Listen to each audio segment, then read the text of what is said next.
그런데 이제 그렇게 막 그냥 정말 아주 죽을 똥 살 똥 그렇게 열심히 놀다가 이제 저녁 때가 되잖아요. 해가 뉘어 이렇게 이제 넘어갈 때 석양이 이렇게 지는 그런 때가 되면은 애들은 노는데 정신을 팔려서 그냥 뭐 계속 해가 지는지도 모르고 노르니까 이제 부모님들이 자기 자녀들을 부르는 소리가 들리는 거예요. 저녁 먹으라 이거죠.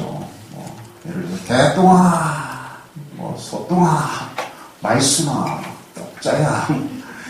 옛날에 왜 이름들을 그렇게 아주 원색적으로 졌는지 모르겠어요. 여러분 그거 아세요? 왜 이름들을 저기 흉측한 건 아니지만 왜 그렇게 졌는지 아세요? 네? 네. 맞아요. 우리 세대는 그걸 안다고요. 네. 그렇게 져야 이쁘게 지지만 그렇게 져야 오래 산다고 그래가지고 그렇게 막 그냥 이렇게 이름들이 다 개똥이 소똥이 막 그랬거든. 이름을 부르면 이제 하나씩 이제 불려가는 거예요. 아이들이 이렇게 불려가서 이제 엄마 따라서 이제 집에 가서 저녁 먹고 이제 잠자고 이제 그랬거든요.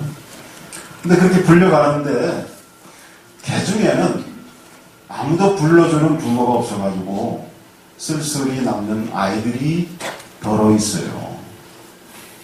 그런 애들은 누구죠?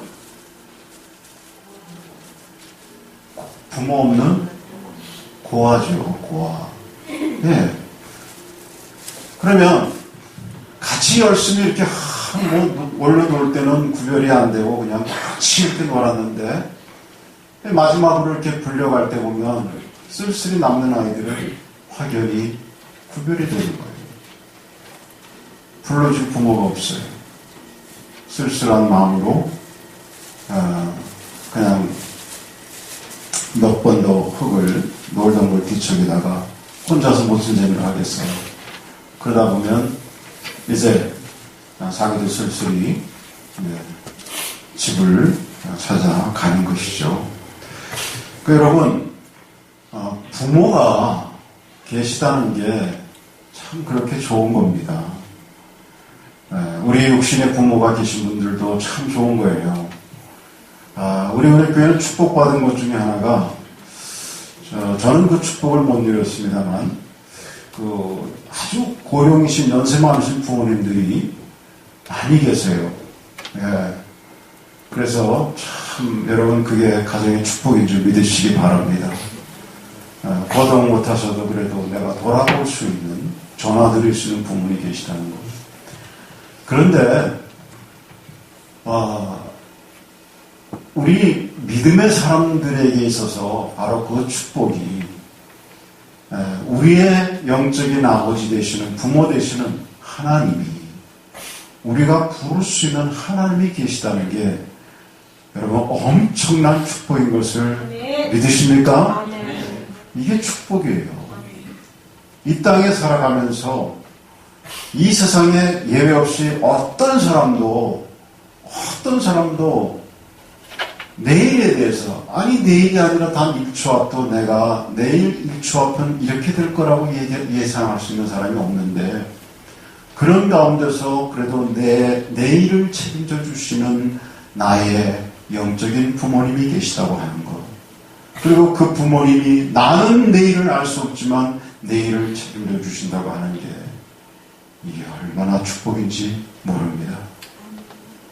그런데요, 우리는 그 부모님이 그렇게 계시다는 그것만 해도 우리에게는 너무나 놀라운 축복인데 그 우리의 부모님 되신 그 분께서 하나님의 자녀로서 이 땅을 살아가면서 우리에게는 어떤 복이 있느냐 하시면서 그 복을 엄청나게 열고 해놓고서 그 복을 우리에게 이거 다 네 거다 이렇게 말씀하시면 이 얼마나 놀라운 축복입니까?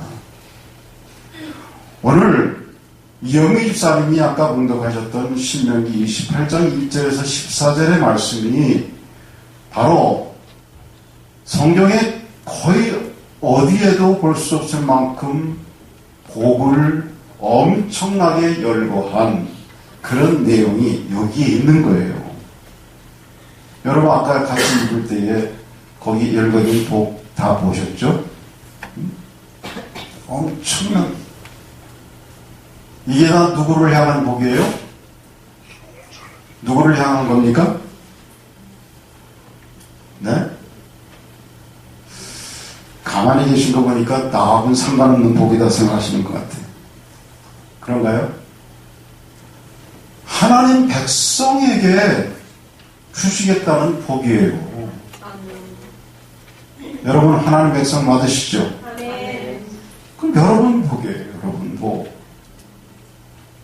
저는 이 1월 마지막 주일날 1월 달에 되니까 우리가 하나님께 우리 받은 은사대로 좀 이렇게 충성합시다. 또 지난주에는 특별히 직분자 헌신 예배가 되니까 이렇게 청지기의 훈련에 직분에 충성된 삶을 내게 했지만 그것뿐만이 아니라 우리는 하나님께서 하나님의 백성들에게 약속하신 이 귀한 복을, 이 엄청난 복을 2014년 금년에도 우리가 받아야 될 게 아니겠습니까? 네. 우리 은혜교회 성도님들은 오늘 20년 28장 1절에서 14절에 열거한 이 놀라운 복을 다 받으시는 우리 은혜교회 성도님 되시길 주의 이름으로 축원합니다. 이 여러분 꽤 내야 되지 않겠어요? 그죠? 그래서 제가 1월 가기 전에 2월 되기 전에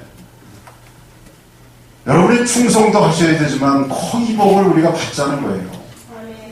그래서 이 말씀을 좀 나누기 원하는 거예요. 여기 14절까지 있는 복을 갖다가 대충 정리해서 묶어보니까 한 4가지 복이에요. 하나는 우리의 대적을 물리쳐 주시는 복이 있습니다. 7절과 10절 같은 데 보시면 여러분 우리가 이 땅을 살아가다 보면요 참 우리가 상대하기 버거운 그런 적들이 많아요. 네? 적이라고 해서 꼭 군인이 총을 맞대놓고 싸우는 사람만 군인들만 적이에요. 우리가 뭔가 꿈을 펼치고 계획하고 그리고 여러분들이 나름대로 살아가는 삶에 있어서 어떤 걸림돌 방해되는 것들이 있다면 그게 나름대로 다 적이 아니겠습니까? 그런데 하나님께서 바로 그 대적을 물리쳐 주시겠다. 하나님 백성들은 하나님 백성 앞에 있는 적을 물리쳐 주시겠다. 이런 약속을 하고 계신 거예요. 그러니 우리가 버겁게 싸우지 아니하고 하나님께서 물리쳐 주신다니 얼마나 축복이에요. 그렇죠? 여러분 동네 애들이 싸우다가도요 힘센 애들이 막 덤비고 약한 애들이 두드려 맞고 질질 짜고 그럴 수 있지만 힘센 자기 부모만 딱 나면 귀를 딱 펴고 제가 때렸어 그런다고 얘기만 하면 일러바치기만 하면 해결이 되는 거예요. 왜? 힘센 부모님이 계시니까. 여러분 하나님께서 우리의 대적을 물리쳐 주시겠다 축복하셨어요. 두 번째 보니까 8절과 12절 같은 데 보니까 하는 일이 형통케 해주시겠다는 복을 주셨습니다. 얼마나 큰 축복이에요. 여러분 우리 하는 일마다 형통케 된다면 이것처럼 좋은 일이 어딨어. 세 번째로 보니까 우리를 높여주시겠대요. 네? 우리를 높여주시겠대요. 여러분 이 땅을 살아가면서 맨날 남의 지배만 받고 남의 영향만 받고 눌려 살고 그러면 그게 얼마나 참 이 땅에서 삶이 지질합니까? 우리 한국에서 보니까 요즘 이런 말이 유행했대다. 갑과 을이 관계가 항상 있다고 그래요. 그런 얘기 들어보셨어요? 네? 누가 센 거예요? 갑이 세요? 을이 세요? 응? 처음 듣는 분들 계신가 봐요. 가끔 한국 뉴스도 좀 보시기 바랍니다. 갑이야, 갑. 그래서 갑의 횡포에 의해서 약자인 을을 갖다가 부당하게 막 억누르고 하니까 그런 것이 뉴스거리가 돼서 뭐 예를 들어서 갑은 대기업들이 그냥 막 횡포를 해가지고 그 대기업의 하나의 분점으로 있는 소상인들을 괴롭히니까 그런 것들이 뉴스거리가 돼서 논쟁거리가 돼서 얘기가 나오는데 그 얼마나 힘든 삶을 사는지 막 그것 때문에 뭐 빚지고 지고 지고 하다 못해서 결국은 분해가지고 있는 상품을 밖에다 내놓고 불을 쏴지르고 그것도 안 되니까 나중에는 그냥 스스로 목숨도 끊는 이런 아주 비극적인 그런 일들이 있더라고요. 그런데 하나님께서 하나님의 백성들을 높여주시겠다고 했습니다. 이 축복이 있어요.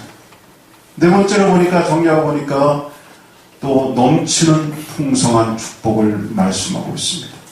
하나님이 우리에게 주시는 것은 넘치는 축복이에요.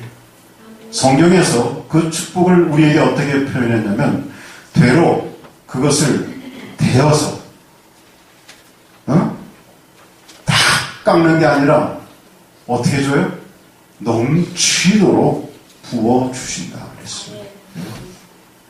요즘은 뭐 대로 쌀 사먹는 분들은 안 계시지만 이건 역시 옛날 분들은 젊으신 건 모르지만 돈이 없으니까 쌀을 갖다가 대박으로 조금씩 사서 사 먹었단 말이에요. 그러면 쌀점에서 대에 달아주는데 주인이 그거를 어떻게 줍니까? 수북히 담아가지고 그걸 그냥 주는가 했더니 널쩍한 대나무 같은 거로 싹 깎아가지고 평평하게 만들어서 준단 말이에요. 그게 아니라 하나님이 주시는 축복은 넘치도록 철철 흘러 넘치도록 주시겠다. 그 약속이 오늘 신명기 28장에 있어요. 저는 이 축복을 받고 싶습니다. 저는 이 축복을 금년 2014년도에 받고 싶습니다. 여러분 어떻게 하시겠어요? 유튜브 여러분들 받으시기 바래요. 정말 받으시기 바래요. 마치 이것은 어떤 것 같으냐면 이런 생각이 들었어요. 이 말씀을 준비하면서. 그런데 하나님께서 이와 같은 정말 너무나도 엄청난 축복을 갖다가 우리에게 쫙 보여주셨단 말이에요. 그런데 그 엄청난 축복이 나와 관계가 있어야죠. 그렇죠? 예? 여러분 백화점 가시면은 백화점에 물건들이 얼마나 많아요. 그렇죠? 이쁜 자기 같은 거 그릇 가게 보면 엄청난 이쁜 것들이 많아요. 옷들도 많아요. 상품도 많아요. 그 많은 것들이 백화점에 진열이 되어 있는데 그것과 여러분과 상관이 있어요? 없어요? 상관이 없어요.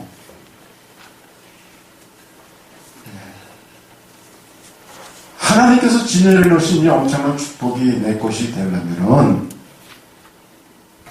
중요한 것은 야 이런 복이 있구나 하는 것은 우리가 아는 것도 중요하지만 그래서 저는 그것을 여러분들이 신명기 28장을 집에 가서 한번 읽어보시면서 아 진짜 이런 복이구나 이런 복이구나 여러분 보셔도 되고 오늘 제가 여러분과 나누고 싶은 것은 이런 복이 백화점에 진열되어 있는 그런 상품이 아니라 나와 상관되는 그런 축복이 어떻게 하면 되겠냐 이거예요. 나와 상관이 있어야죠. 여러분과 상관이 있어야죠. 이 축복이. 우리 힘들게 공부하고 오신 우리 젊은 친구들한테도 이 복은 부모에게만 있는 어른들에게만 있는 복이 아니라 여러분에게도 다 해당되는 복인 줄 믿으시기 바라요. 이 복이 여러분이 있길 바랍니다. 그러기 위해서는 오늘 말씀해 보니까 여기에 주신 정말 화끈한 하나님의 말씀이 있어요. 1절 한번 같이 다시 보십시다. 1절 28장 1절 시작. 내가 내 하나님 여호와의 말씀을 삼가 듣고 내가 오늘 내게 명령하는 그의 모든 명령을 지켜 행하면 내 하나님 여호와께서 너를 세계 모든 민족 위에 뛰어나게 하실 것이라 그랬습니다. 어떻게 하면요? 내가 내 하나님 여호와의 말씀을 삼가 듣고 내가 오늘 내게 명령하는 그의 모든 명령을 지켜 행하면 그랬어요. 성경에 보니까, 영어 성경에 보니까 여기서 말씀을 삼가 듣고 내가 오늘 내게 명령하는 그의 모든 명령을 지켜 행하면 이라는 표현을 If you fully obey the Lord of your God 그랬어요. 너의 하나님, 너의 주 하나님에게 뭐하라? Obey. 무슨 말이에요? 순종하고 그 다음에 carefully follow all his commands 그랬어요. I give you today. 내가 지금 너에게 준 이 명령을 어떻게? carefully 그것을 잘 쫓아가라 그랬어요. 그러니까 하나님의 말씀을 듣고 그 명령을 지켜 행하는 이것을 다른 말로 하면 하나님께 순종하는 것이다. 그런 말이에요. 다 같이 하나님께 순종하는 것이다. 그거를 하나님께 순종하는 것이다 하는 것을 2절에 보시면은 거기에 다른 말로 표현된 것이 있어요. 우리 2절 한번 같이 보겠습니다. 시작. 내가 네 하나님 여호와의 말씀을 청종하면 이 모든 복이 내게 임하며 내게 이르리니 그랬어요. 어떻게 하면 복이 여러분에게 임해요? 말씀을 청종하면 그랬어요. 말씀을 청종하며. 예? 그러니까 오늘 2절을 보니까 비로소 여기에서 바로 이 복이 나와 상관 있는 복이 되더라 이 말이에요. 2절 다시 보세요. 내가 네 하나님 여호와의 말씀을 청종하면 그 다음에 뭐라 했어요? 이 모든 복이 그 다음에 뭐라 했어요? 내게 임하면. 여러분 네게 그러지 말고 내게 그려보세요. 내게 임하며 그 다음에 또 뭐예요? 내게 이르리니. 이제 그 복이 하나님께서 열거하신 복이 나와 관계된 거 아닙니까? 그 백화점에 있는 수많은 물건들이 그냥 나와 상관없는 물건이 아니라 나와 관계있는 물건이 되는 거예요. 여러분 이 복이 있으시기 바랍니다.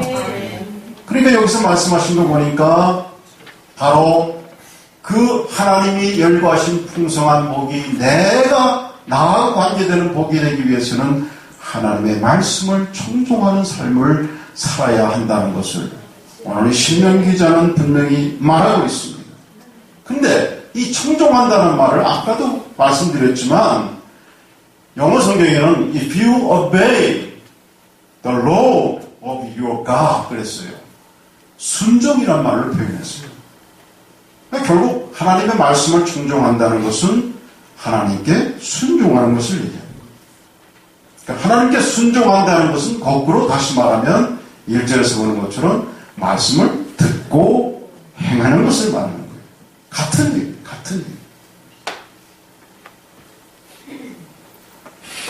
여러분, 여하튼 여러분은 금년 한 해 이 복이 우리 은혜교회 모든 성도님들의 복이 되어야 되겠습니다. 정말 되어야 되겠습니다. 우리 그러기 위해서는 정말 어쨌거나 우리는 하나님의 말씀에 청종하는, 즉 하나님께 순종하는 그런 삶을 금년 한 해 동안 우리 한번 살아보십시다. 사도 바울이 베드로전서 1장 14절 베드로전서 1장 14절에서 거기에 베드로 기자가 그렇게 썼어요. 너희가 순종하는 자식처럼 이전 알지 못할 때 줬던 너의 사욕을 본삼지 말고 이 말씀을 우리가 좀 더 그것을 이해하고 풀이한다면 이런 얘기예요. 여러분이 전에는 몰라서 온갖 욕심을 따라 살았지만 이제는 순종하는 자녀답게 하나님께 복종하세요. 그런 얘기예요. 순종이 뭐냐면 어떤 desire를 말 아시죠? 자기의 욕망, 자기 욕심을 따라서 살아가는 그런 삶이 아니라 하나님께서 내게 뭐라고 그러시냐? 아까 뭐라 그랬어요? 뭘 쫓아가요? Follow what? 뭐를?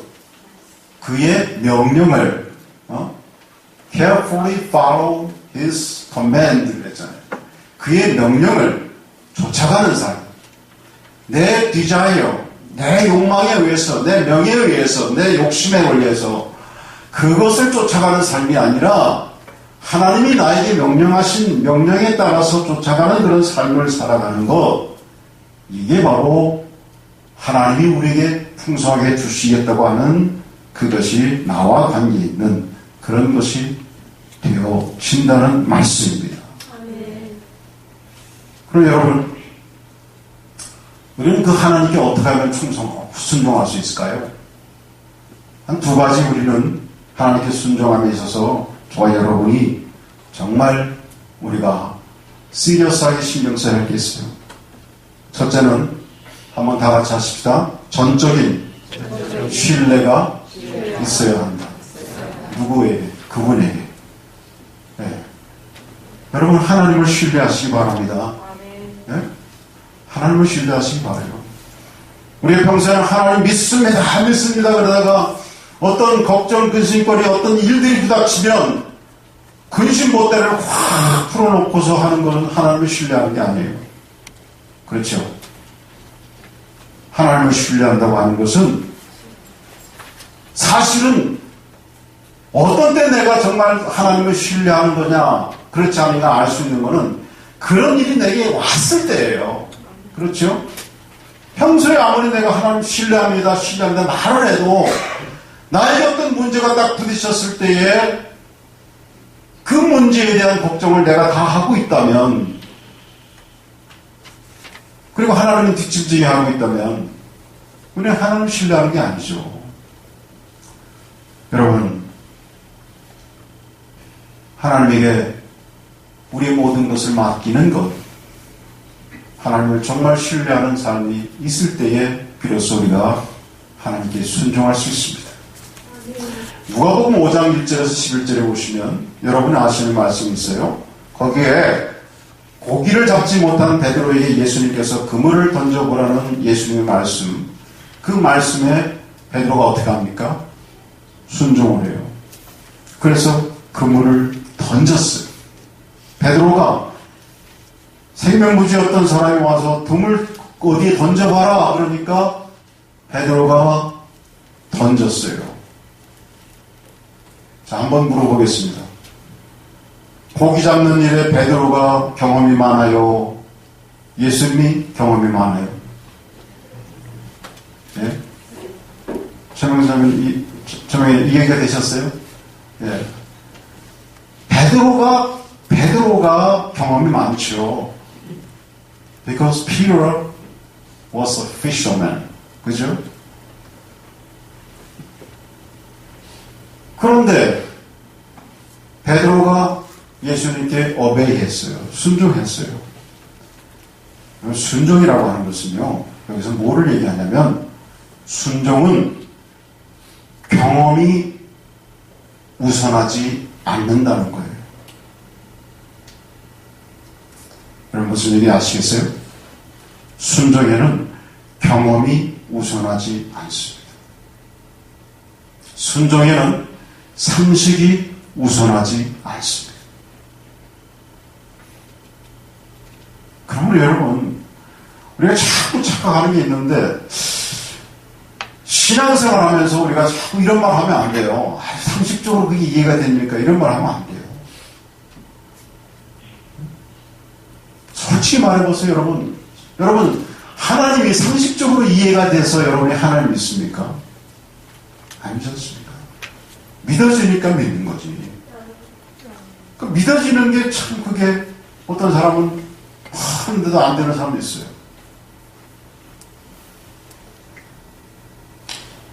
설령 우리가 바로 순종에는 그 하나님을 신뢰하는 거, 그게 중요합니다. 두 번째, 순종에는 하나님을 향한, 우리의 아버지를 향한 진정성이 좀 있어요. 진정성. 요즘 한국에서 유행하는 단어 중에 하나가 진정성이라고 하는 단어예요. 예? 젊은 친구도 그 얘기 듣죠? 그 단어 많이 얘기하더라고. 예, 진정성이 있어야 된다. 그런 얘기 한다고. 예. 뭐냐면, 하기는 하는데, 뭔가 거기에 진심이 안 느껴진다 이거예요. 그건 진정성이 아니에요.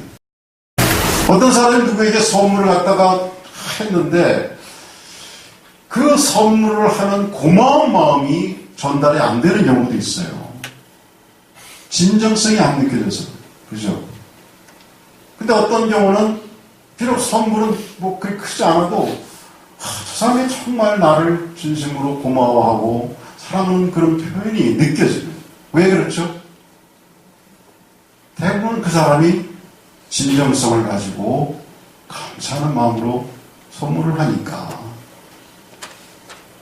어떤 사람이 만약에 속으로는 막 욕하면서 비난하면서 그래도 이 선물 안 하면은 뭐 괜히 또 내가 또 불리기 올까봐 그렇게 선물을 한다면 진정성이 느껴지겠어요? 안 느껴지는 거죠. 우리가 하나님을 향한 마음도 마찬가지예요. 우리가 하나님을 믿는 것, 하나님을 믿고 섬기는 것도, 하나님과 나 사이에서 우리가 하나님께 예배 드리는 것도, 하나님께 드리는 것도, 이 진정성이 우선하는 거예요. 여러분, 우리를 향해서 정말 모든 것을 아낌없이 주신 그 하나님의 사랑을 여러분 느끼십니까? 그 하나님께서 바로 우리를 어떻게 취급하셨는가? 아까도 우리가 당과 우리 인사할 때 하나님의 계획 속에 우리가 포함되어 있다 그랬는데 우리 뭐 잘나서요?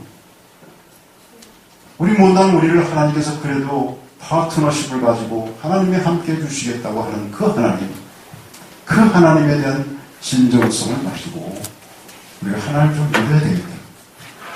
하나님께서 그럴 때 순종하는 거죠. 우리가 나머지 시간을 하나님께 드린 게 아니고 우리가 신뢰할 수 있을 만하니까 그냥 신뢰하는 게 아니라 그렇지 못한 상황 속에서 그 하나님을 신뢰하고 그럴 때 하나님이 야 네가 진짜 나를 믿는구나 그러시죠.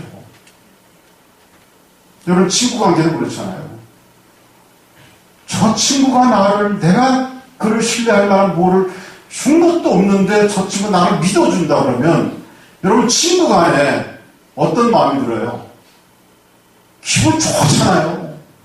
이야, 저 친구가 정말 나를 진짜 친구로 생각하는구나.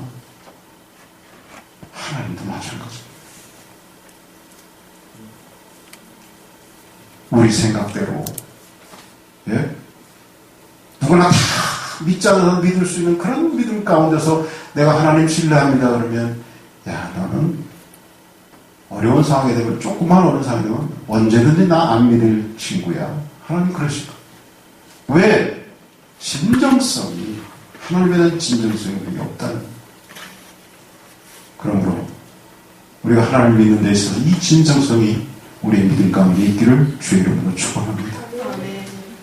여러분 아시는 말씀 가운데 구약성경 사무엘상 15장 22절에 이런 말씀이 있습니다. 사무엘이 가로되 여호와께서 번제와 다른 제사를 그 목소리 순종하는 것을 좋아하신 것 같이 좋아하시겠나이까. 그러면서 우리에게 참 너무나 잘 어울리는 말씀이 있습니다. 순종이 제사보다 낫고 듣는 것이 수양의 기름보다 낫다고 했어요. 제사를 그렇게 꼭 뻑적지근하게 엄청나게 드려도 그거보다 뭐가 낫다고요? 순종이 낫다고 했어요. 순종이. 이 말씀의 의미가 배경이 뭔지 아십니까? 아말렉과 전쟁에서 이스라엘이 전리품을 가져오지 말라고 하는 하나님의 명령이 있었어요. 그런데 전리품을 갖다가 잔뜩 가지고 왔어요. 그 전리품을. 그걸 하나님께서 야단을 치셨어요. 그러자 사울은 그 전리품을 가져온 것을 뭐라고 핑계댔냐면, 뭐라고 얘기했냐면, 아니 하나님, 내가 그걸 거둔 것은 내 배불리기 위해서가 아니라 하나님께 바치기 위해서 내가 가져왔습니다. 하나님을 위해서, for you. 하나님을 위해서 내가 가져왔어요. 그렇게 얘기했다고. 그때 나온 얘기가 뭐냐면 순종이 제사보다 낫다. 그런 얘기를 하신 거예요. 무슨 얘기입니까? 하나님께 많은 예물을 드리는 것보다, 하나님께 그 무엇을 하는 것보다, 그것도 중요하지만 우선돼야 할 것이 뭐냐면 바로 하나님의 뜻대로 살아가는 것, 하나님께 순종하는 것, 하나님의 진정성을 가지고 그분을 신뢰하는 것, 그게 바로 우리에게 중요하다. 그 진정성을 가지고 우리가 하나님께 드리고 헌신하고 우리의 시간을 드리고 그럴 때에 그것이 빛난다는 것입니다. 그것을 여기서 말하고 있는 것입니다. 그러므로 사랑하는 여러분, 우리 2014년 이 한 해 동안 여러분 각자 우리가 여러분과 한 사람 한 사람 우리의 이름을 부르시면서 우리와 관계하시는 그 하나님과 함께 진정성을 가지고 하나님께 나아가 하나님에 대한 신뢰도를 높이는 여러분 되시기를 주의 이름으로 축원합니다. 그러기 위해서는 때때로 우리가 하나님 앞에 좀 내려놓아야 할 것들도 있어요. 인간적인 어떤 우리의 집착들, 우리가 의지했던 그 어떤 것들을 때로는 우리가 좀 내려놔야 할 때가 있어요. 어렵사리 얻은 아들 이삭을 주님께 드렸던 바로 아브라함의 경우를 통해서 우리는 하나님께 순종하는 삶을 살기 위해서는 우리에게 이와 같은 것도 필요하다고 하는 것을 교훈하는 그런 귀한 말씀인 것입니다. 순종은 순간적인 결단에서 끝나는 것이 아니었습니다. 자기 손으로 죽여야 할 아들의 손을 붙들고 사흘길을 걸어가야 하는 고통의 길이었어요. 온전한 순종을 위해서는 3일간의 인내가 필요했습니다. 사랑하는 자식을 버리기 위해 그 자식을 끌고 사흘길을 걸어가는 아버지의 마음이 어떠했겠어요? 이것을 그 유명한 스펄전 목사님은 이렇게 설명했습니다. 헤브론 광야길은 적막했다. 그러나 사랑하는 자식을 죽여야 하는 아버지의 마음보다 더 적막하지는 않았을 것이다. 그렇습니다. 하나님 앞에 진정성을 가지고 그분을 신뢰하는 삶을 살아가기 위해서는 내가 여러분 각자를 뭐라고 얘기할 수는 없지만 우리 각자 우리 자신을 돌아볼 때에 좀 우리 하나님 앞에 우리는 우리 앞에 내려놔야 할 그 무엇이 분명히 있습니다. 그리고 좀 내려놓고 그것이 우리의 고집이라면 고집도 내려놓고 그것이 하나님보다 더 신뢰하는 그 어떤 것이었다면 그것도 내려놓고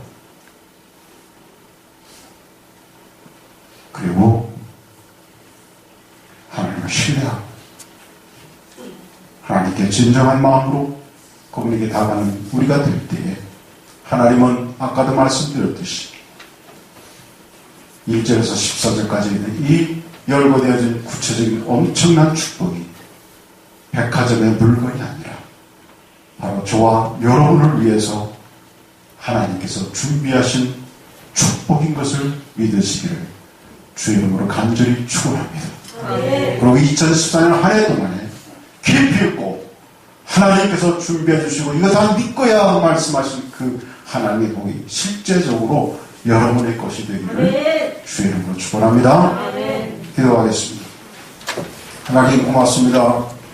2014년을 허락해 주신 하나님